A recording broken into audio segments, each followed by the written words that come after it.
আমরা সৌদি আরবে বলতে গেলে ভালো থাকি না, তবে আমরা ভালো থাকার চেষ্টা করি। খারাপ থাকলেও মুখে হাসি রেখা ফ্যামিলির কাছে পরিবারের কাছে মুখে হাসি রেখা বলি আমরা ভালো আছি, আমরা আসেননি ভালো। তবে ভিতরে যে অনুভূতিটা থাকে, যে জ্বালাময় বেদনাটা থাকে, ফ্যামিলির থেকে দূরে থাকি, কিন্তু ফ্যামিলিকে বুঝাবো কেমন করে যে আমরা ফ্যামিলিটাকে কতটা মিস করি।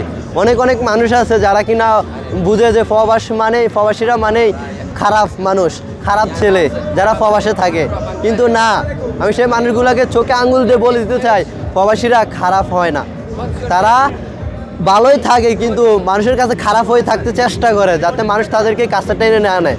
কিন্তু মানুষ প্রবাসীদেরকে কাছে টাইনা নিলে পরে পিছনে ছুরি মাইরা আঘাত দিয়ে দূরে সরাই দেয়, তখন প্রবাসীরা কষ্ট পায়, বেশি কষ্ট পায় এই হৃদয়ের মাঝে।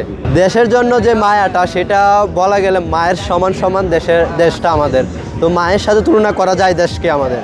তবে মাকে যতটা মিস করি না, দেশটাকেও সমানভাবে আমরা বলতে পারি, সেমভাবে দেশটাকেও মিস করি, দেশের মানুষগুলোরে মিস করি, দেশের কালচারগুলোকে মিস করি। যেখানে আমরা বাংলাদেশের কালচারগুলো তুলে ধরা হয় বিভিন্ন দেশে, সৌদি আরবে তুলে ধরা হয়, সেখানে কিন্তু বাংলাদেশের যত প্রবাসীরা আছে তাদের কাজকর্মগুলা রাইখা সবার আগে চলে আসে সেই বাংলাদেশের ঐতিহ্য অনুষ্ঠানগুলোকে ধরার, কালচারগুলোকে দেখার জন্য, কালচারগুলো দেখে নিজেকে একটু সান্ত্বনা দেওয়ার জন্য, যে না, আমি এক মুহূর্তের জন্য হলেও বাংলাদেশে এসে হারিয়ে গেছি, কিন্তু সে তো আর বাংলাদেশে নাই। আচ্ছা, সৌদি আরবের প্রবাসে যারা আছি আমরা তাদের যে কষ্টটা, অনুভূতিটা নিয়ে আমরা পড়ে থাকি কাজে, ডিউটির থেকে রুমে থেকে ডিউটিতে, সেই কালচারগুলো, সেই অনুভূতিটা থেকে, কষ্ট থেকে আমাদেরকে একটু আনন্দ দেওয়ার জন্য সৌদি সরকার যে উদ্যোগটা নিচ্ছে, যে অনুষ্ঠানগুলো করে, সেগুলোতে অসংখ্য ধন্যবাদ জানাই সৌদি সরকারকে।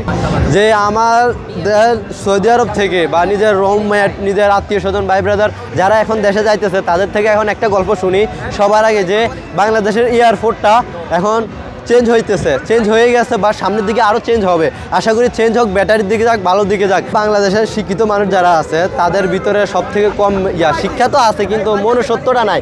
মনুষ্যত্ব ছাড়া বর্তমানে বাংলাদেশের মানুষ বেশি, কি বলবো, যাক, তাদেরকে মনুষ্যত্ব শিক্ষার সাথে সাথে মনুষ্যত্বটা রাখাটা দরকার, আমি প্রয়োজন করি। রাস্তায় আমরা শিক্ষিত সমাজে বাস করি, রাস্তায় আমরা ময়লা করি, রাস্তার ময়লা কুড়িয়ে পেট বাঁচায় যারা, তাদেরকে আমরা বলি রাস্তার টোকাই। তো যাই হোক, আমরা এসব আচরণ না করি, আমাদের দেশটাকে সৌন্দর্য যেভাবে বাইরের দেশ কান্ট্রিগুলো, কাতার বলি বা অন্যান্য USA যেগুলো বলি না কেন, সেগুলোকে আমরা তাদের সাথে লেভেলে যাতে আমরা থাকতে পারি। বাংলাদেশ এক সময় কিন্তু লেভেলে ছিল, সবার উপরেও ছিল, কিন্তু আস্তে আস্তে ডাউন হইতেছে একমাত্র বাংলাদেশের সেই শিক্ষিত নামক মূর্খদের কারণে। যাই হোক, সবশেষে বলবো যে আপনারা নিজের দেশকে ভালোবাসেন, নিজের দেশের মানুষগুলোকে ভালোবাসেন, তারাও মানুষ, আপনিও মানুষ, আর রক্তে মাংসে গড়া, যেমন আপনি মানুষ, সেই গরিব মানুষগুলোও রক্তে মাংসে গড়া, মহান আল্লাহ তাআলারই বান্দা। তো সবার শেষে বলবো যে আপনারা সবার প্রতি নিজের ভাইকে যেভাবে দেখেন সেভাবে দেখবেন, নিজের বোনকে যে চোখে দেখেন সে চোখে দেখবেন। কি boss, vital match, tough opponent, tension? Come on bro, অপোনেন্টকে নিয়ে ভাবার সময় আছে।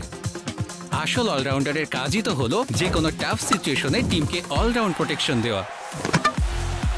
জাস্ট লাইক মাই টাইলক্স, যার অ্যান্টিব্যাকটেরিয়াল এজেন্ট টয়লেটের কোনায় কোনায় পৌঁছে 99% জীবাণু ধ্বংস করে, টয়লেটের কঠিন দাগ ও দুর্গন্ধ দূর করে টয়লেটকে রাখে ক্লিন আর সুবাসিত। টাইলক্স টয়লেট ক্লিনার, ক্লিন মানেই টাইলক্স।